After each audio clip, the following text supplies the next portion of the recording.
గురించి అసెంబ్లీలో మాట్లాడండి, ఈ ప్రభుత్వాన్ని నిలదీయండి అని చెప్పి ఇవాళ ఆటో డ్రైవర్లు నన్ను భద్రాచలంలో కలిసి విన్నవించుకుంటా ఉన్నారు.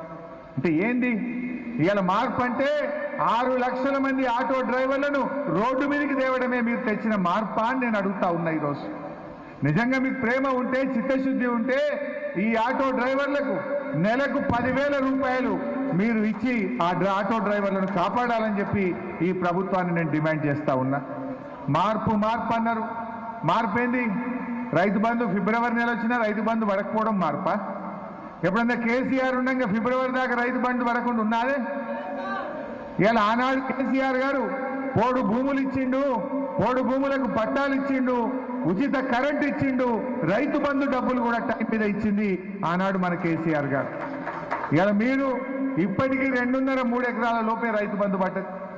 ఇలా రైతులు ఎదురు చూస్తూ ఉన్నారు.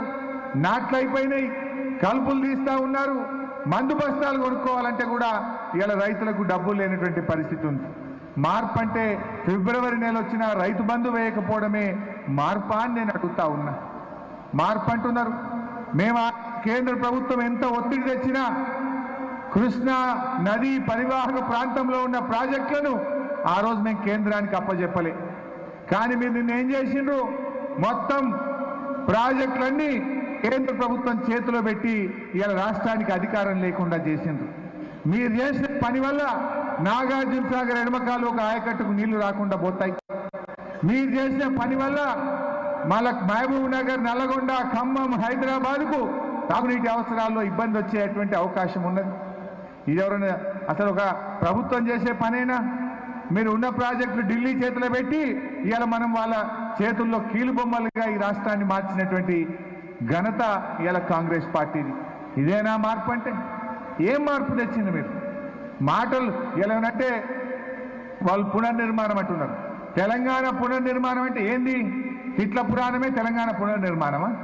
తిట్లు తప్ప ఏమైనా చేసిందా? 2 నెలల్లో ఏమున్నా ఎదుటి వారి మీద దాడి చేయడం, తిట్ల పురాణం తప్ప మీరు చేసిన మంచి పని ఏంది అని నేను అడుగుతా ఉన్నా. మీరు ఎన్నికల్లో ఏం హామీ ఇచ్చారు? డిసెంబర్ 9వ తారీఖు నాడు 2 లక్షల రూపాయల రుణమాఫీ చేస్తామని చెప్పింది. డిసెంబర్ 9 పోయి జనవరి 9 వచ్చింది, జనవరి 9 పోయి ఫిబ్రవరి 9 వచ్చింది.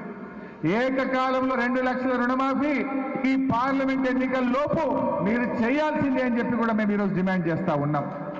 చేయకపోతే రేపు పార్లమెంట్ ఎన్నికల్లో మా రైతులే మీకు తగిన గుణపాఠం చెప్తారు. చెప్పలేదా మీరు? తొందరగా పోయి తెచ్చుకోండి. రాగానే 9వ తారీఖు ఏకకాలంలో రుణమాఫీ అని చెప్పింది. ఏమైంది రుణమాఫీ అని అడుగుతా ఉన్నాం. మీరే డేట్ పెట్టిండ్రు. మేము అడిగితే తొందరపడుతుందని అంటున్నారు. మేమేం 100 రోజులు దాని గురించి అడుగుతలేము. నువ్వే చెప్పినావు డిసెంబర్ 9వ తారీఖు నాడు రుణమాఫీ చేస్తాను. నువ్వే చెప్పినావు డిసెంబర్ నెలలో 4,000 రూపాయల పెన్షన్ ఇస్తాను. ఏమైంది 4,000 పెన్షన్ అని నేను అడుగుతా ఉన్నా. వెంటనే స్పందించి ఈ 4,000 రూపాయల పెన్షన్ను ఈ నెల నుంచే అమలు చేయాలని చెప్పి కూడా నేను ఈ రాష్ట్ర ప్రభుత్వాన్ని డిమాండ్ చేస్తా ఉన్నా. ఎందుకంటే మీరు ఇచ్చిన మాట నిలబెట్టుకోండి. మీరు ఇచ్చిన మాటను నమ్మి ప్రజలు మీకు ఓట్లు వేసినారు. 4,000 పెన్షన్ రాకపోతే తప్పకుండా పార్లమెంట్ ఎన్నికల్లో కాంగ్రెస్ పార్టీకి ప్రజలు తగిన గుణపాఠం చెప్తారని కూడా మనం చేస్తా ఉన్నా. అదేవిధంగా మా అక్క చెల్లెలకు నెలకు 2,500 ఇస్తామన్నారు. మరి ఏమైనా 2,500? ఎంతమందికి పడ్డాయి 2,500? రాగానే 2,500 ఇస్తామన్నారు. నేను డిమాండ్ చేస్తా ఉన్నా, ఈ రాష్ట్రంలో 1,52,00,000 మంది మహిళలు ఉన్నారు 18 ఏళ్ళు నిండిన వాళ్ళు. 18 ఏళ్ళు నిండిన 1,52,00,000 మంది మహిళలకు వెంటనే పార్లమెంట్ ఎన్నికల లోపు 2,500 రూపాయలు ఇవ్వాలని చెప్పి నేను డిమాండ్ చేస్తా ఉన్నా. ఇది చేసి మాట్లాడండి మీరు.